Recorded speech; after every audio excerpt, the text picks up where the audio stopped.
Therapy was never supposed to be this boring. And so, for those that many of you will know that John was my PhD supervisor, and for the past over 10 years now, we've just been talking about therapy stuff and really nerding out about these ideas and kind of really taking seriously the philosophy behind therapies and how they come up. And where these ideas come from about certain ways to actually talk about people, certain ways to how we think about what's wrong with people, in certain ways about where change comes from. John, is there anything you want to add as far as orienting this discussion? I'll just start out by saying I'm in Sydney. I'm not usually in Sydney, so I'm on Gadigal country here in the Eora Nation, and pay my respects to the elders past and present here. Mhm. I suppose I hope we'll, as we talk, we'll orient towards. I feel like, and people who might know you, I almost feel brainwashed into the idea from Will and then reading other literature that all therapeutic approaches work. Mhm. So why not have your own? Well, there's actually some literature against this idea, but still. So, is there something actually wrong with the therapies? Not particularly. They're all actually winners. So, but there's a bigger kind of zoomed out macro problem about this. So, in one sense, whether you're an EMDR specialist or a cognitive behavioral technician, we now have over 1,000 different types of talking therapies. When you add in, for instance, we talked about this, if you add in the outdoors, what you start adding is I do CBT on mountain bikes, and then you've added activity to the discussion. So they keep growing and growing this list of therapies. And so some of you that know me will know I was quite critical of the National Disability Insurance Scheme coming up with a list of unapproved treatments, which included tarot card reading, cuddle therapy, crystals, and they put wilderness therapy on it because someone watched a Paris Hilton documentary, I'm sure. And so, what was interesting with tarot card reading is there's actually some research out there that tarot card readers are can be more effective at tuning in with people seeking help from them than the therapists the way that we see them.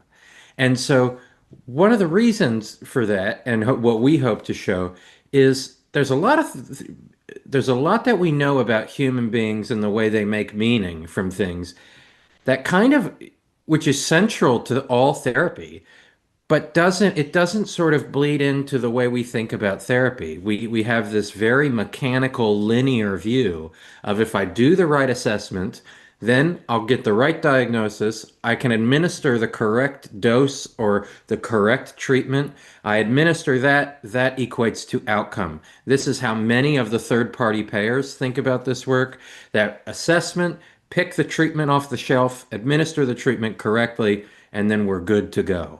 Um, and so we what we've seen is this mechanical idea of therapy and counseling. What has happened since the 1970s is outcomes have not improved 1%. And that is despite all new therapies coming, and no therapy typically ever disappears, right? And so even though like solution focused is not in vogue at the moment, it's still around. People still go to solution focused conferences. So no therapy that ends up emerging actually ever disappears unless it's something like rebirthing or something that actually was harmful to people. So we still see conversion therapies, even though we're all against conversion therapies. It's still around. So in essence, there's nothing wrong with all the therapies, but what we've been playing around with recently is how to actually look at the philosophical underpinnings of these and what there is to learn. John, is there anything you want to add about is there something wrong with therapy? Um, no, like I mean, yeah, there's nothing wrong. But then when we think about learning, how we learn something and how we might value around that learning. And I was talking to Will about one of my brothers. We used to play in a band together. I think a lot of our metaphors and things are going to be musical. So Mhm. he used to write the songs, and then I'd have to learn them and play them, and it was all around his ideas, and I found it really difficult. And I thought he was a genius and I was an idiot. And then later on, when we kind of split apart and I started writing my own songs and then showing them to others, I became the genius and everybody else was an idiot. Not truly an idiot, but you know what I mean? It became much easier when the ownership of the learning is your own and the creation of it is your own. And that I just find that really interesting around ideas, big ideas that people have developed. In a sense, they've got ownership of them, but the transference of those ideas may be harder in a sense for the people trying to learn them. Mhm. So it's good to have ownership. That's what I started to think. Yeah, and it's really important that we understand as practitioners that we believe in what we're doing. Yeah. You know, that we have a real we have a serious belief in that the therapy we're doing has some sort of impact on something. Mm.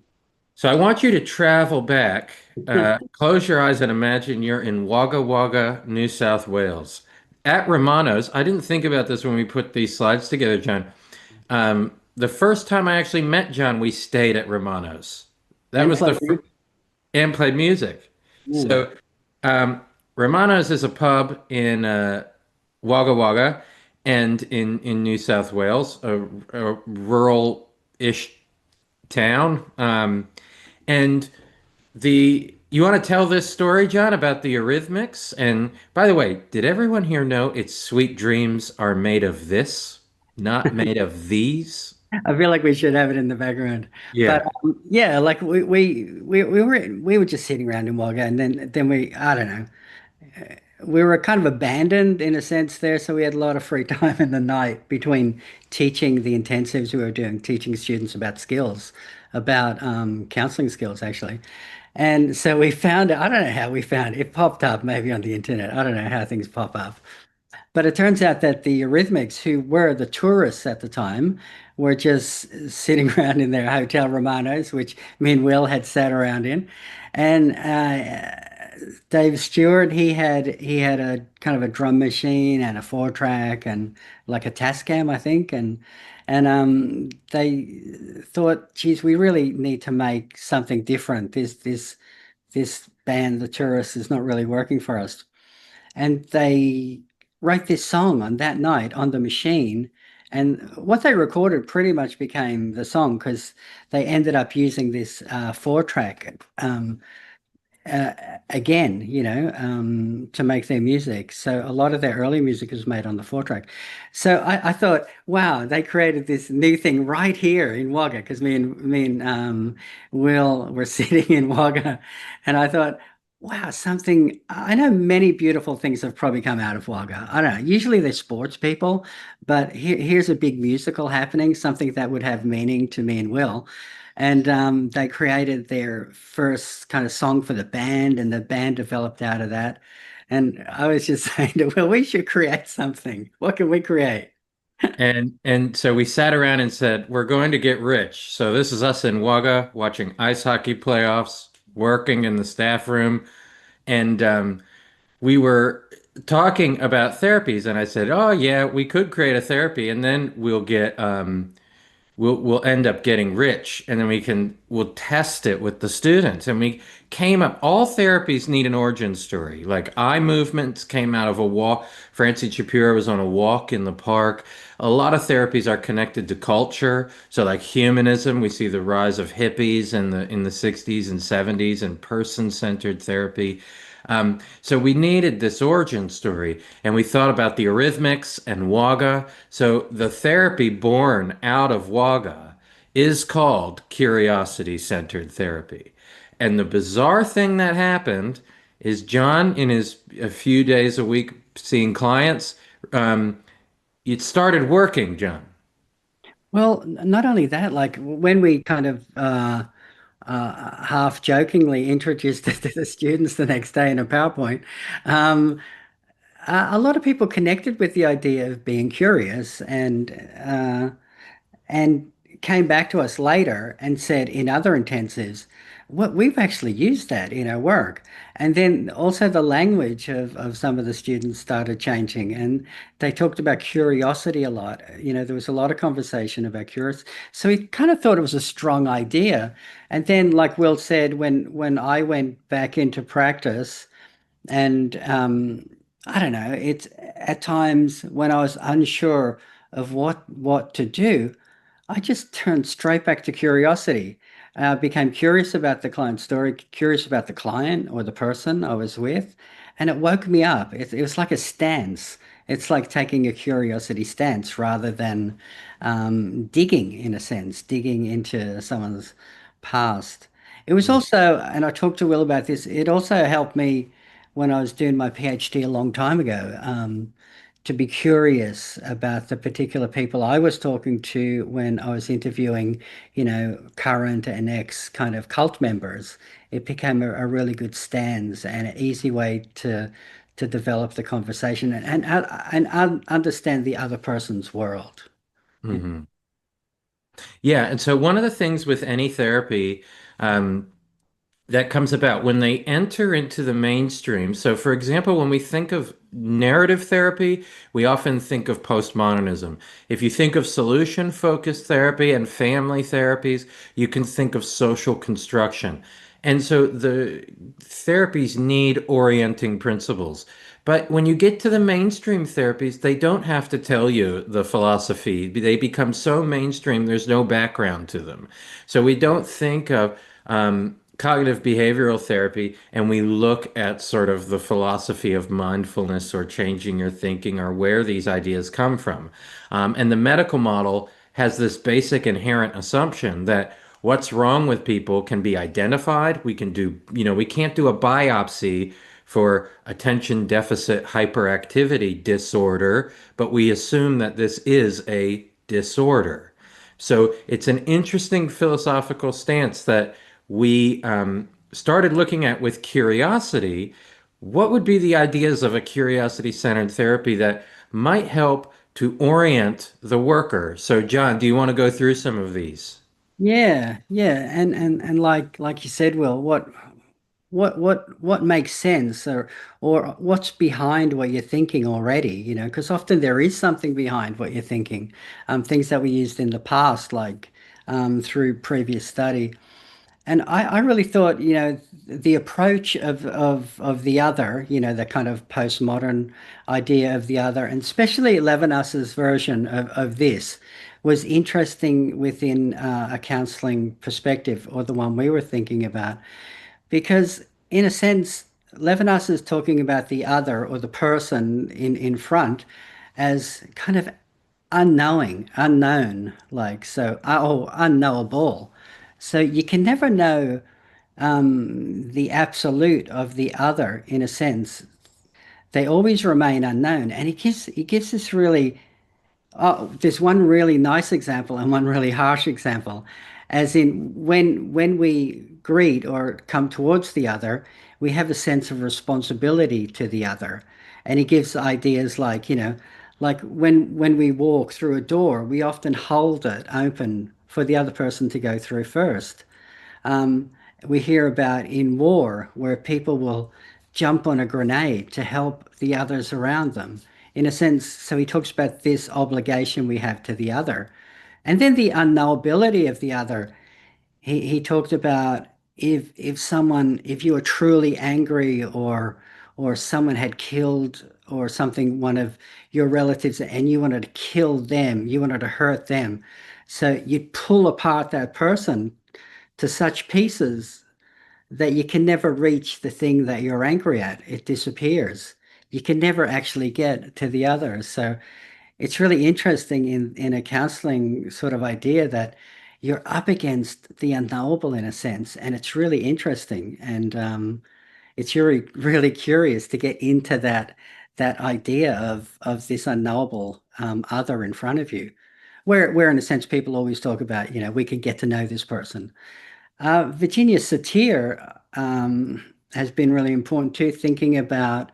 the other, the person in front of you, in a kind of an ethic of love, like the person in front of you is a particular a jewel. You know, they have a jewel within them. You have a jewel within you. So it's a kind of a really beautiful kind of a meeting, in a sense, unknown as well, and that we have to be curious about. Um, Oh, and I think both me and Will are particular fans of Virginia Satir, especially because she's a social worker, I guess, and also she's very out there. She came out with this kind of saying, "If it's not fun, fuck it." You know, that was really great ethos. And what about Wittgenstein? Yeah, well, Wittgenstein said, language games, that language impacts how we understand things, and that the words we choose to use are really important in how we communicate things. So for like if we want to play a language game, I already brought up like ADHD and the word disorder being in there. It's this is from an idea from Sami Tamimi's new book, Searching for Normal, where he says if all of these disorders in the Diagnostic Statistical Manual are real, why do they all have to have the word disorder in them? Major depressive disorder, generalized anxiety disorder, where many other common illnesses, we don't walk around saying, I have the influenza disorder.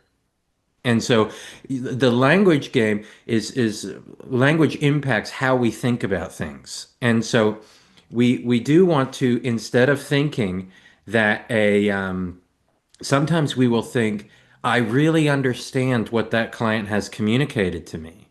But the truth is, with the other, we still want to remain curious and avoid this sort of certainty in really trying to dig deeper into what are they actually saying. Absolutely. Hmm. And and Kierkegaard, John? I think Kierkegaard, because he like an original kind of existentialist, curious about being, curious about what a person actually is, and that kind of the basis of a lot of existential therapies after that. So it really helps us to think about even a person like as early as Kierkegaard, who was probably a kind of a believer in some sort of absolute God or something, but would also be thinking about existence. What is existence, and what is our responsibility here from our existence, and also spread through from him into, like, further Camus Sartre, thinking about just the total existential angst of living. So it's not only us, it's not only the people we're seeing who are struggling or with meaning and existence. We are too, as the so-called therapist. So we're joining in a sense in our search for meaning. Yeah. And do you want to do social construction as well? Then I'll take the last two. I think it's something that is sort of unavoidable in a sense when we're coming from this kind of subjective reality, and thinking about how everything socially is a construction. So even the notion of the therapy room or the therapy journey is socially constructed between the two or the many, you know. So we have to think about, I guess, our own use of self, uh, the person coming in's use of self, and how that is socially constructed. So whether you're being authentic or whether you're being, in a sense, professional, both are constructions. Hmm. One doesn't have less constructedness to it. Mhm. That's it, and that's kind of challenging. Like, again, who am I? What is my being, and who are these two beings together? Yeah, Yeah. and being open to what comes from this new relationship is going to be constructed from what the two of you do together. So from the questions you ask, the types of questions, how you ask them, your own stance, that's going to impact how what the client says, how they respond. We get into William James and pragmatic uh, meaning, and really the kind of really simple idea of this is what is the cash value of your work with the client? What's the outcome? What's actually happening here? So you could be administering the most hooly-dooly therapy in the world, and then your client says, "This is not helping me." At the end of the day, that's the truth. That's their experience of what's going on. Another way to think about truth in the pragmatic sense is I remember growing up, and on December 25th, every year, I would wake up in the morning and there would be a tree in the living room with boxes wrapped in presents that a man in a red suit came down the chimney and delivered to me. And at the end of the day, at that time, that was capital T true in the eyes of the 5-year-old. And then truth changes over time, where as someone in their 30s, we also then think if I still held that as true, you'd all throw me in a ward and lock the door and throw away the key. And so there's this notion of truth based on the outcome. So if I sat there and believed that this man came down the chimney, but there were no presents there, there's no actual outcome for me to believe this. So Mhm. when it comes to people's spirituality or religious orientation, we don't want to discount their lived experience only from our lived experience. We want to really inquire into where do these ideas come from? What do they mean for you? How do they help you? So again, we're sticking with curiosity instead of certainty. And then lastly, one of these ideas, and John Dewey and William James, they were linked at the hip. But John Dewey is sort of like the guru of experiential learning from a century ago. Oddly enough, for the social workers in the room, William James and John Dewey were all tight with Jane Addams and the creation of social work. So these are all kind of really Stone Age ideas in the profession John and I come from. And so um, John Dewey really started saying, it's the reflecting on experience, that's where learning happens. Where this has changed, and I've noticed this change more and more over the last 10 years in my association with experiential education groups, is that experiential has turned into what activity are you doing? I'm going to play this experiential game. And that sort of makes sense to me, but it's the reflecting on the experience that's where the learning happens. So, for instance, if you did a trustful activity, you can't actually know that you've taught trust to anybody. It's only the client who can make meaning from that experience, from reflecting on, I think I learned something about trust today, and then they've applied meaning to the experience. So a good way to think about experiential ideas in the therapy room is there is nothing meaningful about your interaction with your client until there is. So there's nothing meaningful until you've figured out what that client is um, until they've made meaning from the experience. Yeah, and a recent example I was speaking to Will about was a person came back after seeing me after a few weeks, and they started talking, and they said, "Now it was something that you said. I was thinking about something you said, or something you didn't say." And it really, it was really quite profound. And there I was kind of like, oh, so it's not really something I said. It's kind of this thing they've taken away and created their own meaning around. So Hmm. something I didn't say for them was as important as what I did say. Hmm. Whereas we would commonly think that what you said was, or you know, what you said carried the meaning because we think the language carries the meaning, but also the lack of language carries meaning. Yeah. Yeah. And so what people make meaning from experiences all the time. So there's our philosophical orientation for curiosity-centered therapy. The next thing is how we talk about clients. So, for instance, in CBT, we think of clients as having these cognitive distortions. In eye movements, we think of all of our clients having PTSD. In so there's all story, in anonymous meetings like Alcoholics or Narcotics Anonymous, people are powerless, right? And they need to identify as the addict. Hi, I'm Will. I'm an addict. Hi, Will. So all this, there's all stories about the client. So John, do you want to start with how we see the client in CCT? Okay, we're thinking more of in a sense like we'd meet a friend or a relationship. It's exciting. So meeting the person is a new experience to be curious about. So already to be curious about this person's experience in the world. So that's kind of the first stance. Hmm.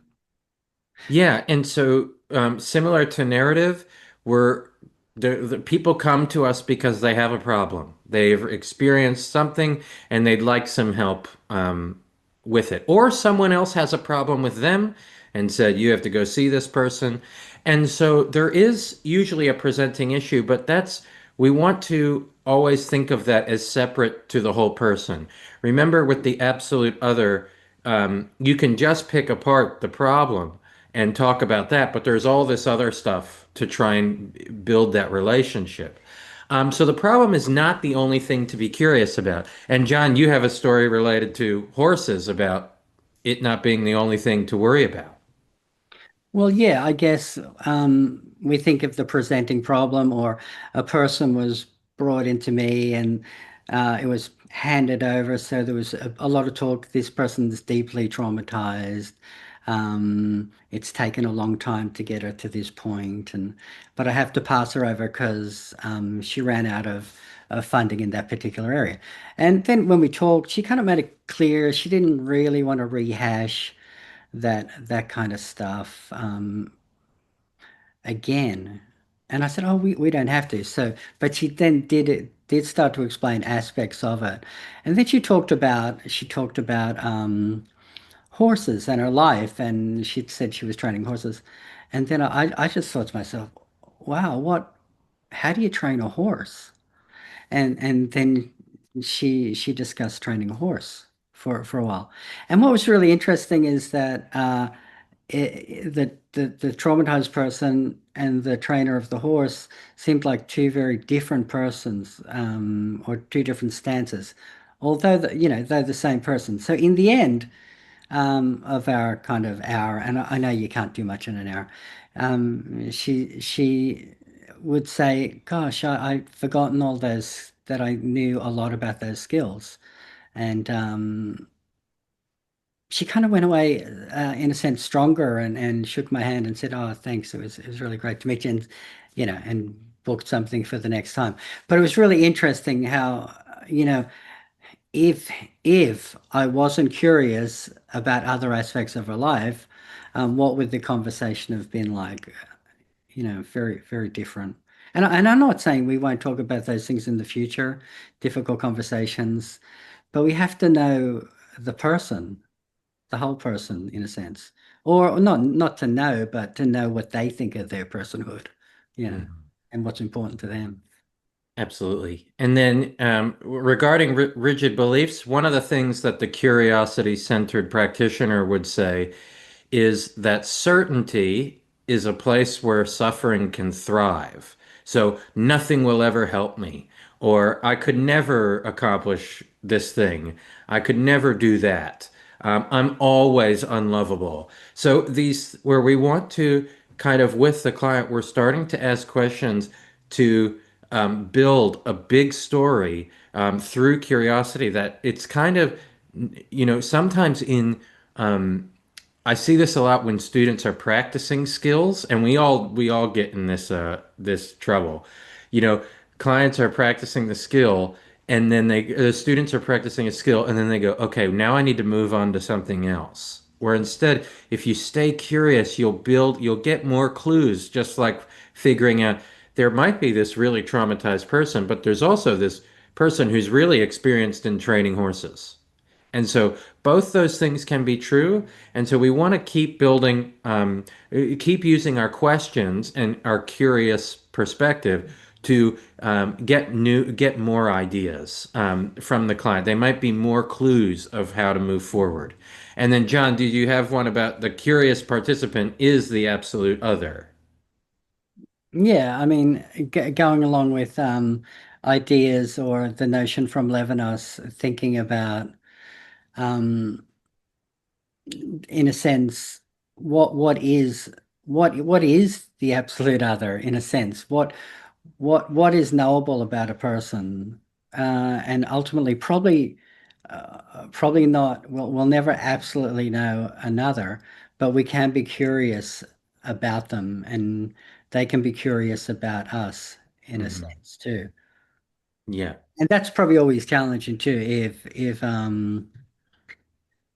what do we do when somebody reflects that back on us, and they're curious about our world? You know, what's the ethical thing to do there? Hmm.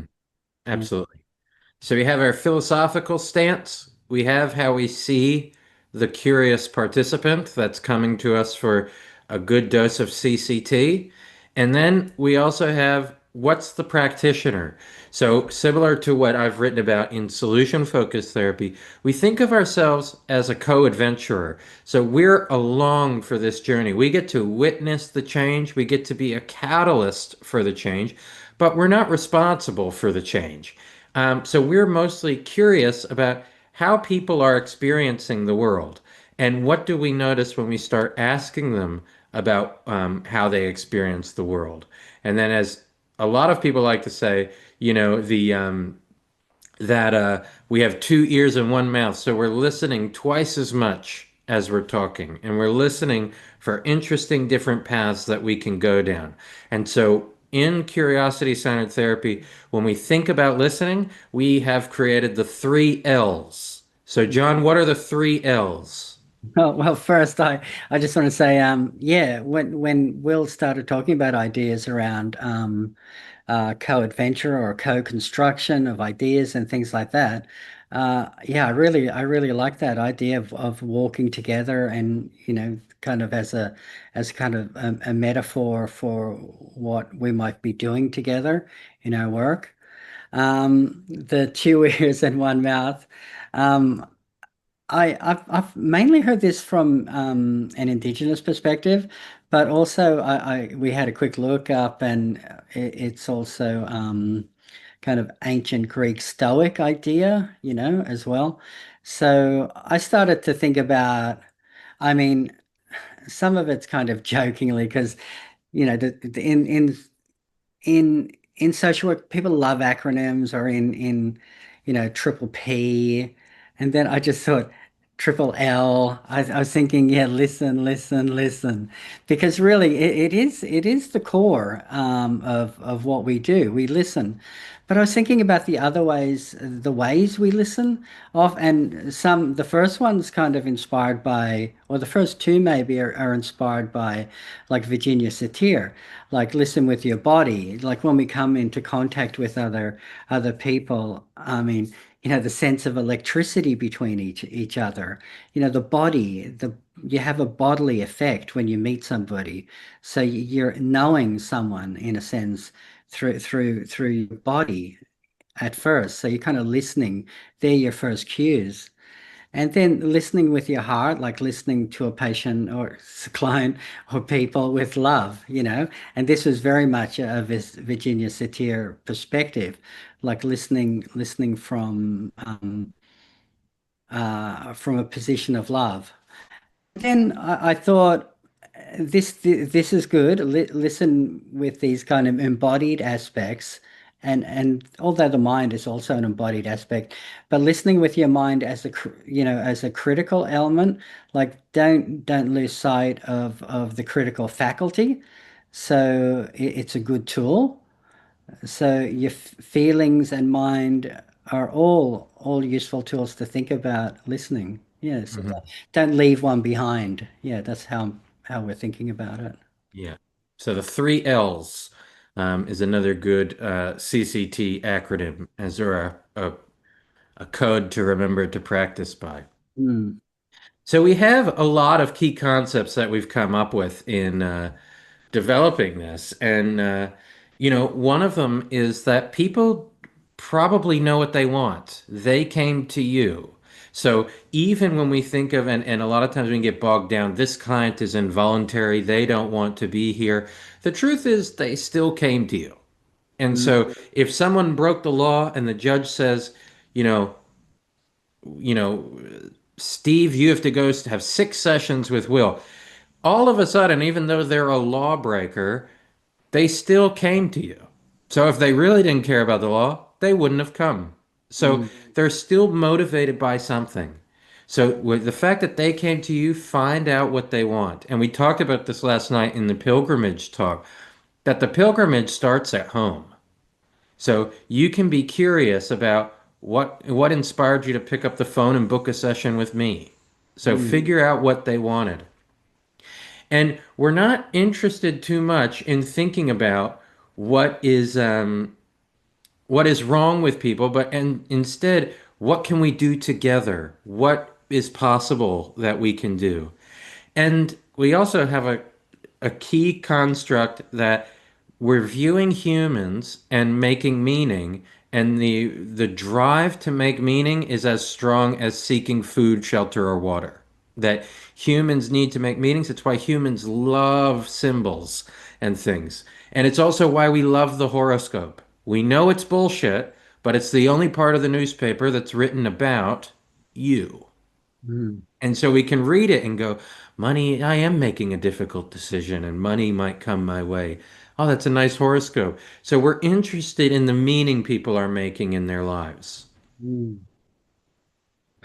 Yeah, and the idea of repetitions is a kind of a force for us kind of to move forward with our own ideas because often I'm thinking repetitions as a concept of a person. You know, they're repeating the same things in the world. Now, I'm not talking about people who you would think of as clients. Even academics repeating old knowledge, old style knowledge. And we're kind of thinking, rather than being a repetition of the past, we need to kind of move towards experimenting and developing our own knowledge and not depend on just purely repeating and repeating the same old thing. Yeah. Hmm. Yep. And so, as always, the stance we're looking with the client, not at the client. So, we don't want to navel gaze at the client. We're not looking at them and thinking, you should see how messed up your life is. Or gossiping about the client to our colleagues. I work with more traumatized people than anybody else on planet Earth. My clients also have 9 different disorders. They're that's not curious. That's where certainty lives. And it's also not looking with the client.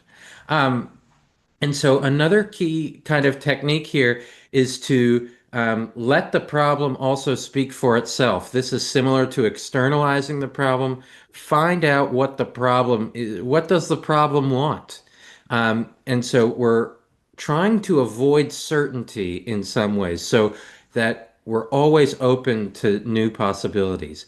And Mm. because we're not trying to other the client and have these kind of terms, we're also mindful not to say, these are my client, what my client did, or what your client did. We're trying to really bring in the human part of this. And I think a lot of that, especially not your client, myself and Will learn through a kind of a stance working with people at university, working with what people call students. So we're thinking, no, they're not our students. They are their students. We are just working with them. So there is no ownership of the person. Hmm. Their own person, doing their own thing, just as someone who is a student is working towards developing their own life, They're not your student, yeah. They're not your client. They're their own client, yeah. Yeah. So now we're going to talk about we've got the orienting philosophy, how we think of the participant as an active, meaning-making person.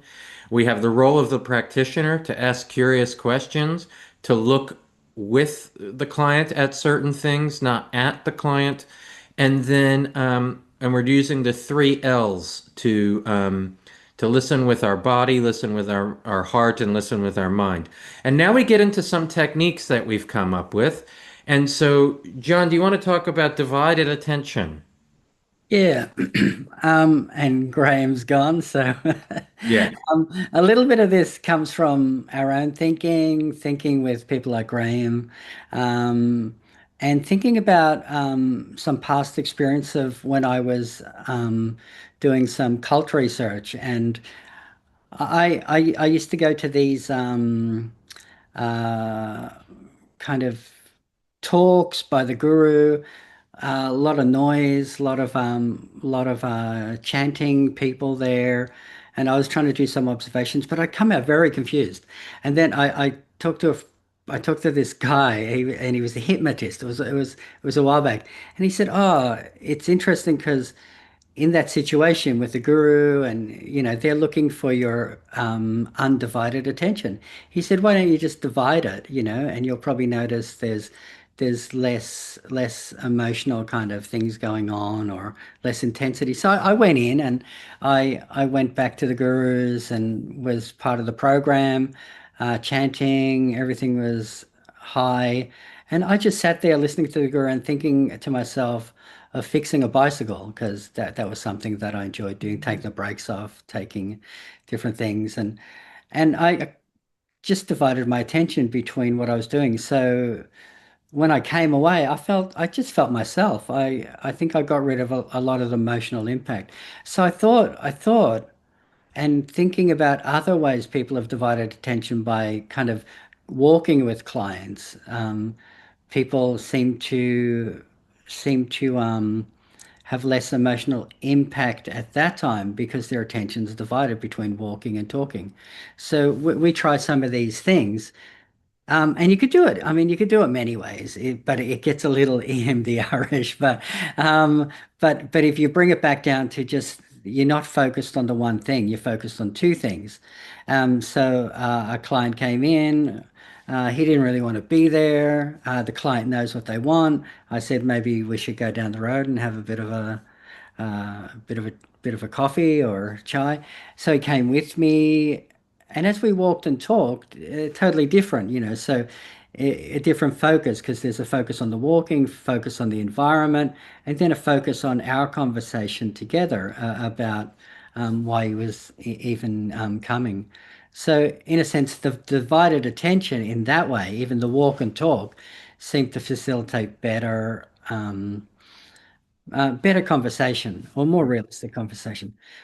Dividing the focus, I was thinking back to the idea that I explained earlier about the person who was introduced as having a lot of trauma, yet yet we kind of divided the focus between that and being curious about their training of horses.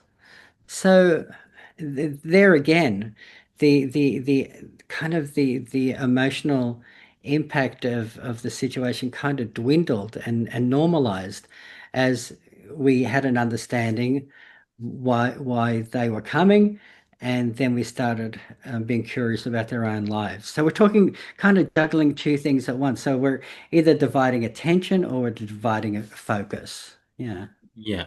And when we were talking about this with students at one of the intensives, one of them said, this is why when we'll see these ads on social media, where you see an ad on social media and the screen is split, and on the bottom maybe it's a video game being played, and at the top is a message totally unrelated to the video game. And so that's one of the ideas of the dividing attention, that you're watching this game and maybe listening to what this person is telling you to buy. John, what about dreams? Again, I feel like really leaning into Virginia Satir, but once you notice this or think about this, you start to see it because we see it in our own lives. So Virginia Satir used to sometimes say, "Well, what happened to your dreams? Where are they gone?" And started to look into those. So then I started to think. Well, to me, my dreams are really important to me. My goals are really important to me. So why am I not focusing on them so strongly in the counseling room? Hmm. Uh, and then I noticed I wasn't engaging well with a particular person because I'd negated to really capture what they were really saying about their dreams, and I was focusing too much on the relationship issue. But once I turned that focus and took the idea of their dreams and ambitions really important and became curious about that and what they've done with them, the whole thing changed. Everything changed. Um, he really became alive, and uh, and I, I s- I thought about it after, and I thought, no, it's because my dreams are really important to me. So they're equally important to everybody else we meet. Hmm. So we have to think about, well, what has happened to your dreams? What's happened to my dreams? We can't leave ourselves out. Yeah. Hmm. Yes. And it's a curious, it's a curious Hmm. conversation. Yeah. And so one of the things we might do in with our clients is think about these collaborative therapeutic experiments, thinking about what could be something that we could try that would shake things up. A lot of this comes from family therapy ideas. If we're stuck along the way, how would we maybe we need to change where we meet. Maybe we need to change what we're focusing on. Maybe we could do things that surprise the client in a good way or something to arouse their curiosity. So um, there's a lot of different experiments. I talk about this with my solution focused practice. There are times I'll say to the young person, why don't after the session, before we meet again next week, why don't you do something that just really shocks your parents, but it can only be a positive thing? And then I'll have parents call me saying, why is little Billy trying to start the lawnmower today? Or or what the parents don't notice that the child is doing also leads to an interesting discussion. So in the bush in the outdoors, we used to say to the clients, you can do something that is really nice for somebody else in the group, but you can't get caught. And then so it was a challenge for everybody to refill someone's water bottles or wash their dishes and trying to do something nice for somebody else without getting caught in the process. So we can do a lot of different, and we call them an experiment simply because we want to, it's okay if the experiment fails. It doesn't have to be successful. It's just an experiment. So this could be akin to giving a client homework, right? But we're going to call it an experiment. We're not going to call it homework because everybody hates homework. Mm. I know. I brought a young kid outside because we had a skateboard in there, and I thought, have you ever skateboarded? And the mum was there, and I said, let's go out the back, So we all went out the back, and it was really interesting because the mum said, wow, we've never done this before. Yeah. But it was just something very simple, but it broke up our kind of, and it was sort of like, so I was at play in a sense with the mother and the child together, and yeah, but yeah, again, it's trying things. It's experimenting with change, breaking things up. Experimenting with change. Nice. And then there's obviously techniques we can borrow from other modalities. Best hopes. This comes from the miracle question. What are your best hopes for today? What do you hope? How will you know that you've gotten it? How will you know that this session was useful? Like I said, letting the problem speak for itself. We do like externalizing the problem. It leads to more curiosity.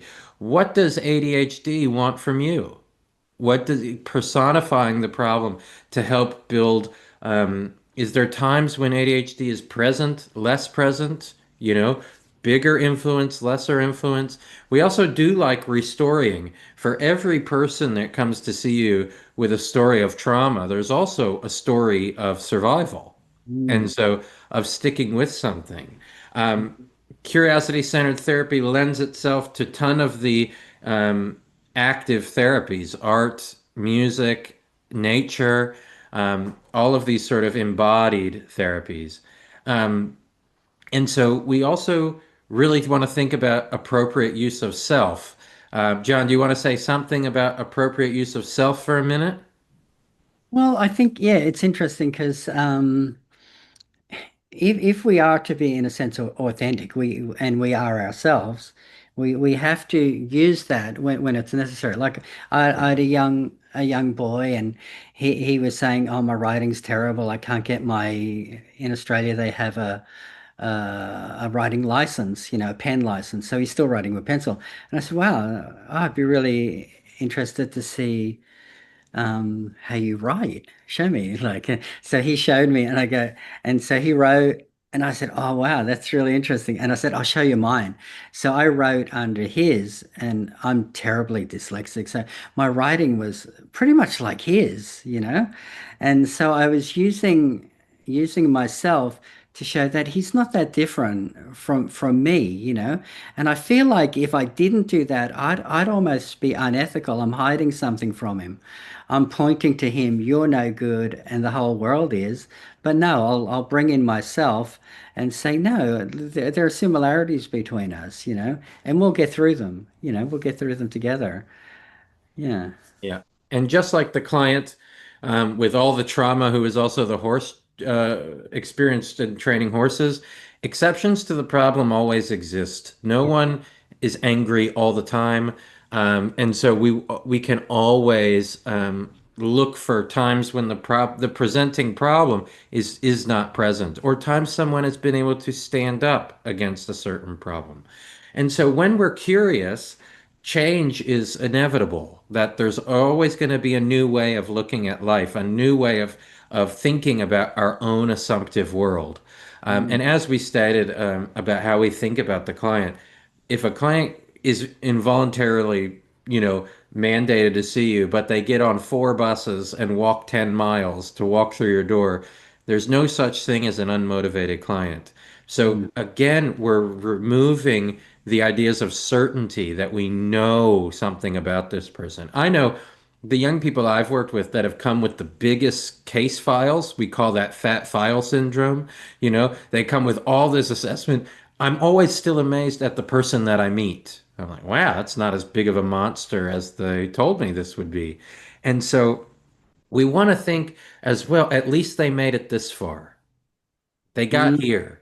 And That's remember, the pilgrimage starts at home. Yeah. Yeah, it doesn't start walking in that office door or program door. Yeah. Yeah. Having And a so, yeah. And so this was a John-ism that we really like. So with curiosity-centered therapy, your mission is to meet clients where they're at. Just don't stay there. Mm. So we're asking curious questions to try and get somewhere.